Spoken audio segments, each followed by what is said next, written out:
Okay, so I gotta say this album Gospel is incredible. It's really an album I've enjoyed listening to. I guess now it's for the fifth time, as of this morning. What background can you tell me about this album? Like, how was it written? How did it come to be? Yeah, well, where to start?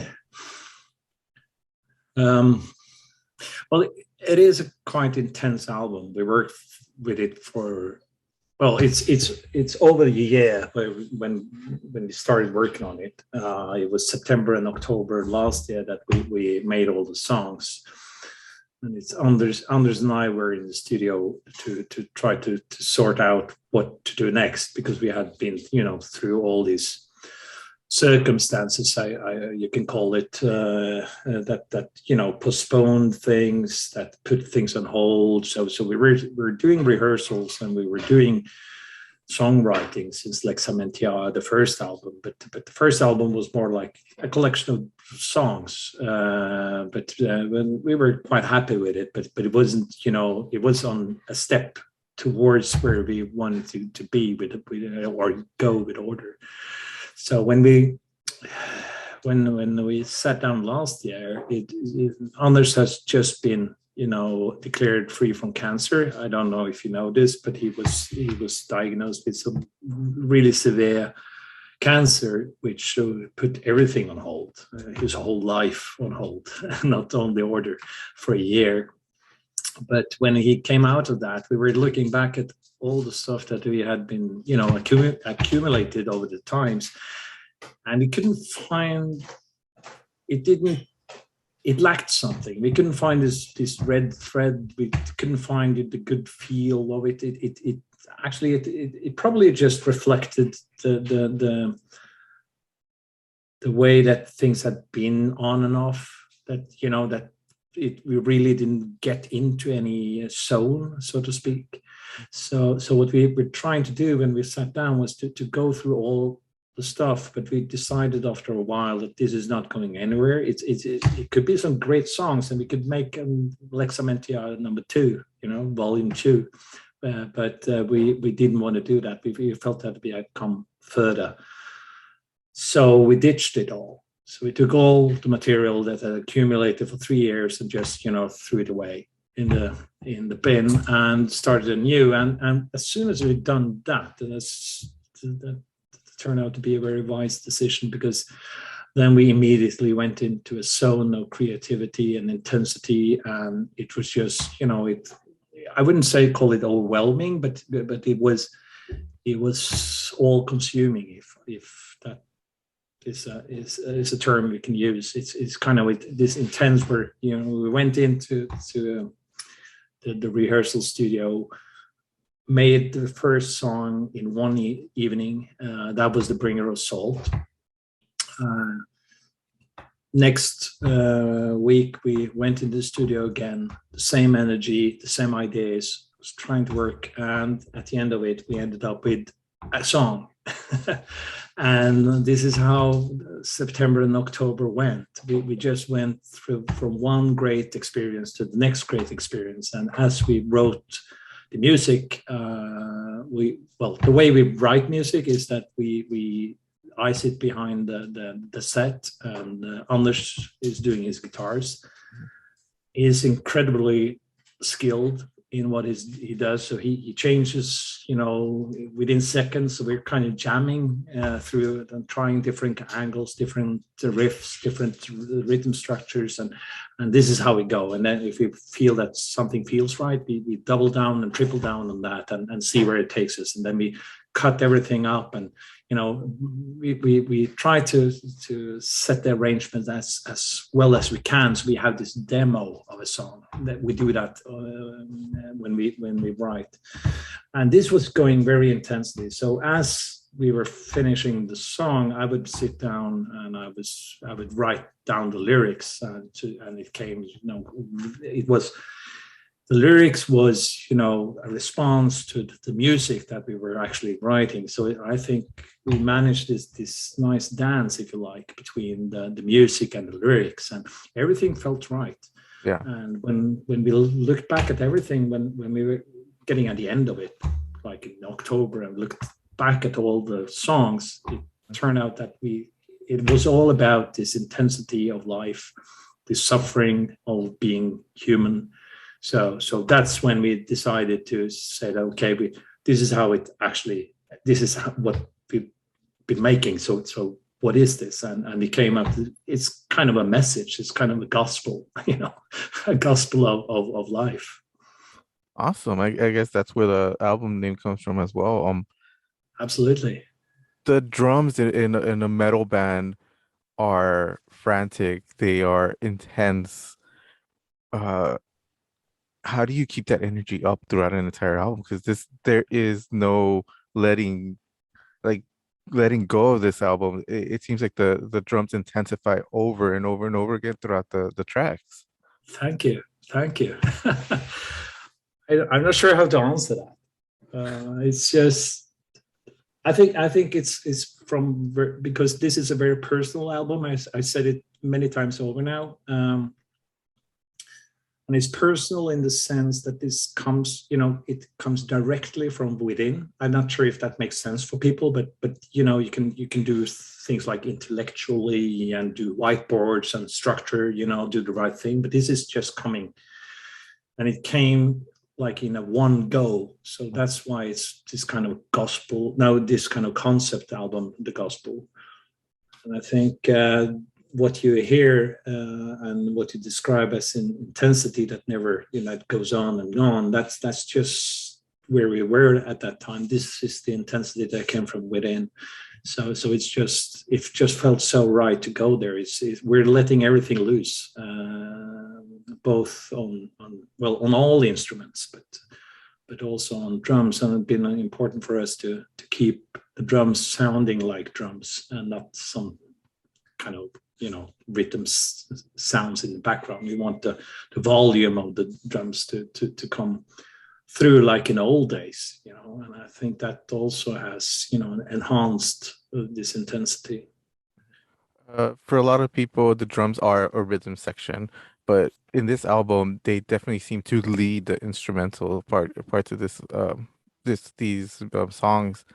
Do you ever feel like you're the lead of this band? No, I don't feel like that. I feel that we are four, individuals and very much a band as such. But of course, this album was made by Anders and me in songwriting sense. So in that sense, I guess it's much a lot of me and a lot of Anders that has gone into this album. But I don't feel like I'm the lead of the band. No. My favorite song off this album is "My Pain." It for some reason really resonated with me. What's the background of that song, and how did this song come to be? Well, to take the lyrics first, because this album already touched it, right? It's about the pain that comes with us being human, and it's a pain that we don't want to lose that pain, because then the life gets numbed, right? So we want the experience of life. So we don't want to separate it, because if we separate us from all the pain that comes with life, then we lose ourselves. So we describe this in each songs, with one exception. We can come back to that, and we go through it like it's not chronologically, but it's kind of, it's not. We have placed all the songs with intent. So we start with Rise, where you're coming of age, where you confront the world. Now you're grown up, you're awakened. So now you want to talk. So then we go through a lot of things, but when it comes to pain, we just wanted to show where the pain is so intense, or the anxiety is so intense, or the despair is so intense. So there's nothing left but to scream. So that's what the lyrics is about. There's just this feeling, and I'm sure you had it. I have certainly had it.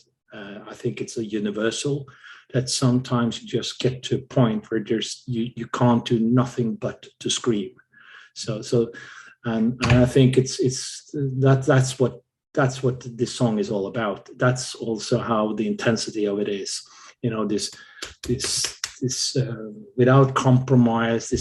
That's why we also put the vocals in this way. So I know Billy's find this probably the hardest song to sing because it's so intense. So to actually make it to sing it this way, he almost loses where he is in the song because he just goes and goes, and so he loses, the rhythm of the song. So he needs to reorient himself when he comes out of it and to continue. So I think that the song, both musically and lyrics wise, is just about that point in life, and it can come many times through life where you just feel like just go out and just scream.